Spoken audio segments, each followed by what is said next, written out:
Hey guys, welcome to the Law Briefs. Today we will talk about the topic Section 24 Sentence of Imprisonment in Default of Payment of Fine. मतलब देखो section 22 और 23 मैंने आपको इससे पहले बता दिया था जिसमें हमने पनिशमेंट डिस्कस की थी.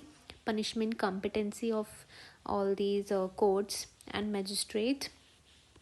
तो अगर वो सेक्शन नहीं देखा है तो पहले उस सेशन को देख कर आना, उस वीडियो को देख कर आना, उसके बाद ही ये वाला टॉपिक समझ में आ सकता है. ठीक है, तो लेट्स गेट स्टार्टेड. जैसे हम सेक्शन 24 पढ़ेंगे तो ये सेक्शन 24 जो है, देखो पहले से हम डायरेक्ट से पढ़ लेते हैं. ये कहता है the court of a magistrate में award such term of imprisonment in default of payment of fine as is authorised by law. तो ये कहते हैं कि अगर कोई भी मतलब मैजिस्ट्रेट ने पनिशमेंट दी, ठीक है, और उसमें मानो फ़ाइन की भी पनिशमेंट थी और फ़ाइन उसने पे नहीं किया, उसने डिफ़ॉल्ट कर दिया फ़ाइन पे करने में, तो मैजिस्ट्रेट फ़ाइन पे ना करने की वजह से उसको इम्प्रिजनमेंट अवॉर्ड कर सकता है. मतलब जो उसको अगर मानो कोई केस है, ठीक है, ए को पनिश हुआ 2 साल की सज़ा और 30,000 तक का फ़ाइन, ठीक है, तो 2 साल की सज़ा हुई उसको 2 years और 30,000 उसको फ़ाइन लगा. अब उसने 2 साल तो उसे इम्प्रिजनमेंट है ही है. अब जो 30,000 था उसने डिफ़ॉल्ट कर दिया उसको पे करने में, ठीक है, तो हम क्या करेंगे, उसको उसकी जगह इम्प्रिजनमेंट अवॉर्ड करेंगे. ठीक है, तो इम्प्रिजनमेंट उसके एडिशन में अवॉर्ड होगी. मतलब 2 years तो उसके लिए है ही है, प्लस इन एडिशन जो भी डिफ़ॉल्ट उसने किया वो होगा. अब हम उस चीज़ को कैलकुलेट कैसे करेंगे कि कितनी सज़ा दें. जैसे उसने फ़ाइन किसी किसी केस में ज़्यादा होता है, किसी केस में कम होता है, तो हम ये कैसे डिसाइड करेंगे कि फ़ाइन कितना देना है, फ़ाइन की जगह पनिशमेंट कितनी देनी है, इम्प्रिजनमेंट कितना देना है. तो उसके लिए ये है, provided that the term is not in excess of the power of the magistrate under section 23. तो जो सेक्शन 23 में पावर्स थी मैजिस्ट्रेट की, उससे ज़्यादा एक्सेस में नहीं जाना चाहिए. मतलब अगर JMFC can give the punishment for 3 years, ठीक है, 3 साल तक की अगर सज़ा दे सकता है JMFC, तो 3 साल से ज़्यादा की सज़ा वो उसमें नहीं ही देगा. ठीक है, ऐसा नहीं होगा कि वो इधर ज़्यादा दे सकता है. नो, वो जो कॉम्पिटेंसी है हमने जो सेक्शन 22 और सेक्शन 23 में पढ़ी है वो यहाँ पर भी प्रिवेल करेगी. ठीक है, फिर क्लॉज बी कहता है shall not where imprisonment has been awarded as part of the substantive sentence exceed 1/4 of the term of imprisonment which the magistrate is competent to inflict as punishment for the offence otherwise than as imprisonment in default of payment of fine. तो ये कह रहा है कि जो magistrate की competency है उससे 1/4 कर लेंगे और हम फिर उसको कैलकुलेट करेंगे. डोंट वरी, अभी मैं एग्जाम्पल्स के थ्रू इस चीज़ को बहुत अच्छे से समझाऊंगी कि ये क्या है, कैसे कैलकुलेट करना है.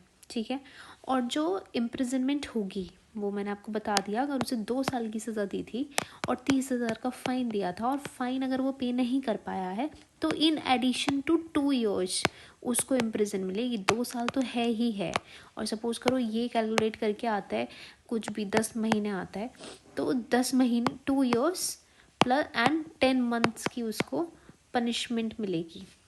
ठीक है, ये चीज़ है, ये क्लॉज 2 कह रहा था. ठीक है, तो एक बार इसे पढ़ लेते हैं. The court of a magistrate में award such imprisonment default of payment fine. Fine की जगह वो इम्प्रिजनमेंट अवॉर्ड कर सकते हैं.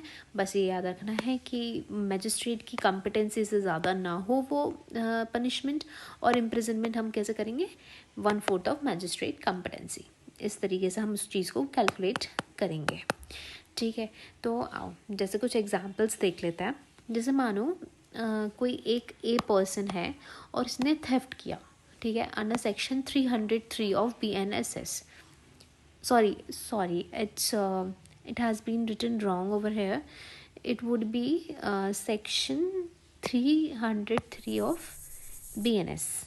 ठीक है, तो I am sorry for that, यहाँ पर BNS आएगा. उसके बाद देखो, जैसे आप ये चीज़ ना देख सकते हो आपके स्केड्यूल में. ठीक है, स्केड्यूल 1 में जाकर देखो, वहाँ पे फर्स्ट 3 कॉलम्स जो हैं आपको उसमें शो होगा कि मैजिस्ट्रेट की कॉम्पिटेंसी क्या है, मतलब कौन मैजिस्ट्रेट ट्राई कर सकता है, कितनी पनिशमेंट दी जाएगी उस ऑफेंस में और क्या ऑफेंस है, तो वो सब दे रखा है। तो तुम देखोगे ना जाके, तो section 303 BNS schedule 1 of BNSS, ठीक है, ये BNSS की डायरेक्ट में आपको देखना है स्केड्यूल 1, ठीक है। वहाँ पे देखोगे तो इसके लिए सज़ा है minimum 1 year to maximum 5 year.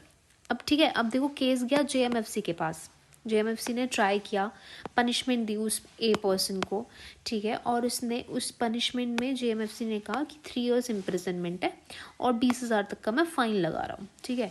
अब उसने 20,000 पे नहीं करे, डिफ़ॉल्ट कर दिया, तो एडिशनल इम्प्रिजनमेंट क्या होगी, कैसे हम कैलकुलेट करेंगे।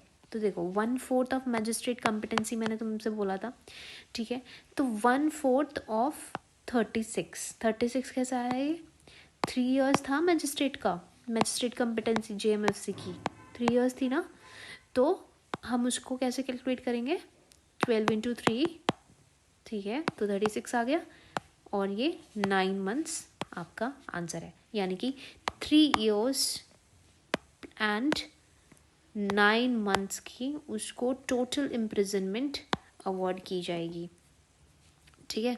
ये था, ये सब एग्जाम्पल्स हैं।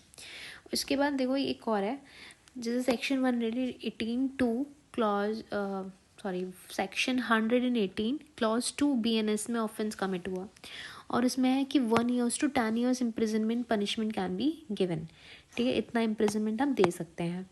मैजिस्ट्रेट JMFC के पास केस किया, ट्रायल चला, पनिशमेंट हुई, पनिशमेंट में मिला 2 साल और 30,000 तक का फाइन। अब उसने 30,000 पे नहीं करे, ठीक है, तो 2 इयर्स प्लस ये, ठीक है, तो मैजिस्ट्रेट कॉम्पिटेंसी अगेन 12 × 3, 3 इयर्स थी उसकी, 1 साल में 12 महीने, हमने मंथ्स में कन्वर्ट कर लिया इसको, एंड 4 9 जा 36, तो 9 मंथ्स की उसको सज़ा मिल जाएगी, ठीक है। तो ऐसे ही आप और एग्जाम्पल्स कीजिए, और अगर कोई डाउट आता है तो please ask in the comment box, I will answer that. और please guys like, subscribe, share to your friends.